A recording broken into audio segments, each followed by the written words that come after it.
Falun Dafa, also known as Falun Gong, was introduced by Mr. Li Hongji to the general public in 1992. As more people experienced health benefits from the practice, it quickly grew in popularity across the entire Chinese society, including many Communist Party members and high-ranking officials. The CCP government also showered Falun Gong with proclamations and health awards.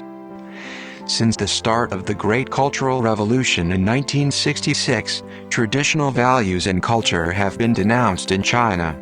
It was unthinkable for the CCP to allow any kind of spiritual practice to become popular while they promoted the communist ideology and atheist culture. After realizing that Falun Dafa was truly a spiritual practice with health benefits, the rapid growth of practitioners across China became cause for great alarm to the Jiang regime. They started to find ways and means to suppress Falun Dafa's popularity. In 1996, Juan Falun, the main guiding book of Falun Dafa, was banned by the government. Ironically, this book was rated China's top 10 bestseller by the Beijing Youth Daily earlier that year. Waves of accusations, fabricated stories and investigations followed. Practice sites were put under police surveillance. Police openly disrupted Falun Dafa activities. However, the appeal process by practitioners was always peaceful, orderly, rational and legal. In spite of government's crackdown, practitioner numbers continued to grow steadily. By 1998, Falun Dafa had gained widespread respect in the Chinese society. A government survey estimated that there were at least 70 to 100 million people practicing Falun Dafa, while the Communist Party had only 60 million members.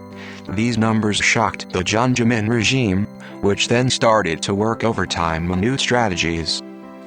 On June 10, 1999, a government agency called the 610 Office was established to enforce the planned unconstitutional persecution of Falun Gong. This agency is similar to the Nazi Gestapo.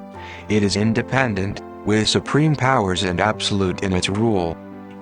Finally, on July 20, 1999, fearing that Falun Dafa's widespread popularity was overshadowing his own legacy, and a threat to the communist ideology, China's then-president Jiang Zemin ordered the eradication of Falun Gong. According to a Washington Post article, quote, Communist Party sources said that the Standing Committee of the Politburo did not unanimously endorse the crackdown and that President Jiang Zemin alone decided that Falun Gong must be eliminated.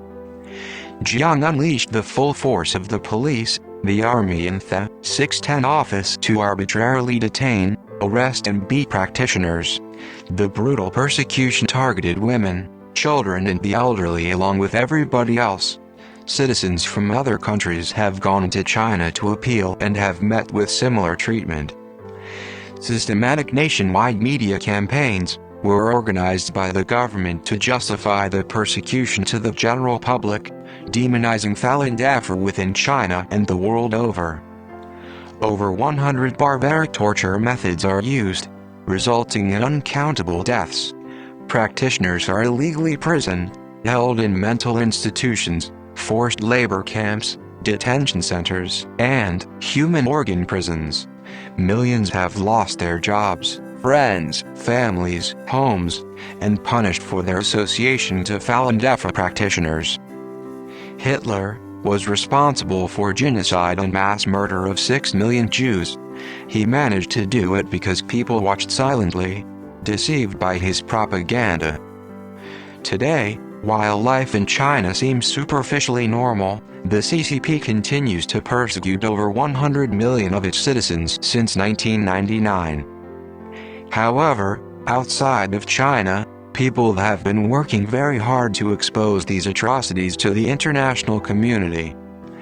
Sadly, while all these activities are in full swing since 1999, neither you nor the general public in China hears the real truth about the persecution or about the efforts to stop it. Why? Because the CCP has mastered the art of deception, and through its financial might, it has managed to silence governments and the mainstream media around the globe. Falun Dafa practitioners believe in truth, compassion and tolerance, the fundamental principles that guide humanity. The crimes against them must be brought to light and stopped. Each one of us is a co-creator of our world. What we do today shapes the future of humanity. Together, by spreading the truth, we have the power to end the atrocities of the CCP and the others like them, and bring peace and justice to the human race.